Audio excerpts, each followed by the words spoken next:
کہ جب یہ نئی حلقہ بندیاں ہو رہی ہیں تو اپنے ان تحفظات سے چیف الیکشن کمشنر صاحب کو بھی اور سیکریٹری الیکشن کمیشن صاحب اور ان کے عملے کو آگاہ کیا جائے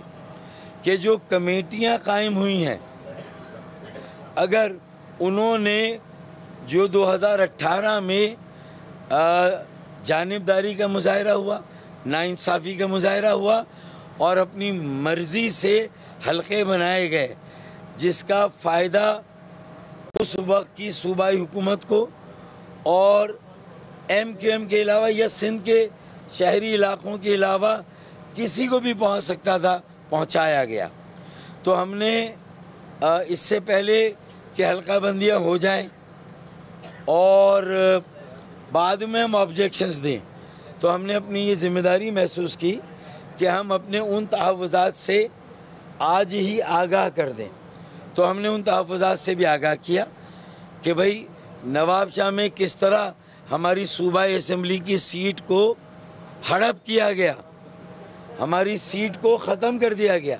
سکر میں، میرپور خاص میں، حیدرآباد میں 1 قومی اور 2 صوبائی، اسی طرح کراچی میں 3 قومی اور 6 صوبائی۔ تو ہم نے اپنے ان تمام تحفظات سے الیکشن کمیشن آف پاکستان کو آج بھرپور طریقے سے آگاہ کیا۔ انہوں نے سنا اور انہوں نے کہا کہ وہ اس بات پر نظر رکھیں گے کہ جو حلقہ بندیاں ہو رہی ہیں ان میں 2018 میں جو آپ کے ساتھ زیادتی ہوئی اس کا ازالہ ہو، اور وہ الیکشن کمیشن آف پاکستان خود بھی جو ہم نے اپنے تحفظات دیے، جو ہم نے نکات دیے، وہ اس کو خود بھی اسٹڈی کرے گا اور جو حلقہ بندیاں ہو رہی ہیں اس پر نظر رکھے گا۔ تو میرے خیال میں سو فار سو گڈ، ہم سمجھتے ہیں کہ ہمیں سنا جا رہا ہے، ہم ایجیٹیٹ کر رہے ہیں جو زیادتیاں ماضی میں ہوئیں، جو ابھی ہو رہی ہیں، اللہ کرے ان کا ازالہ ہو اور جو نئی حلقہ بندیاں ہوں اس سے صاف اور شفاف انتخابات کا اہتمام ہو سکے اور جو ماحول ہے انتظامی وہ بھی بہتر ہو سکے۔ آپ کیا سمجھتے ہیں کراچی میں کتنی قومی اور صوبائی اسمبلی جو ہے اس کی نشستیں بڑھنے جا رہی ہیں اور کس ایریے میں نشستیں کم ہوں گی؟ سر دیکھیں، کسی ایک صوبے سے دوسرے صوبے میں تو کوئی نشستوں میں فرق نہیں آ رہا، جو صوبوں کو ایلوکیٹڈ سیٹیں ہیں وہ اتنی ہی ہیں۔ ہاں، صوبوں کے اندر کچھ ضلعوں سے سیٹوں کو لے کر دوسرے ضلعوں کو دیا جا رہا ہے۔ تو میرے خیال میں کراچی میں ضلع جنوبی میں یہ عندیہ ملا ہے کہ ایک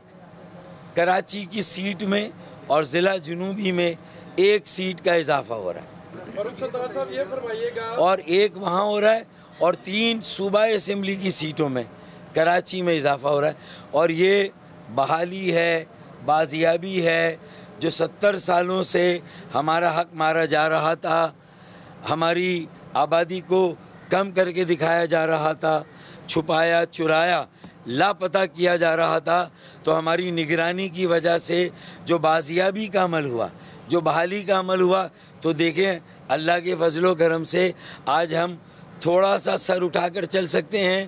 کراچی کے، حیدرآباد کے عوام کے سامنے، نواب شاہ، سکر، میرپور خاص کے عوام کے سامنے، کہ جو ان کے حقوق غصب تھے اب ان کی بازیابی اور بحالی کا عمل شروع ہوا۔ مردمری کا ایک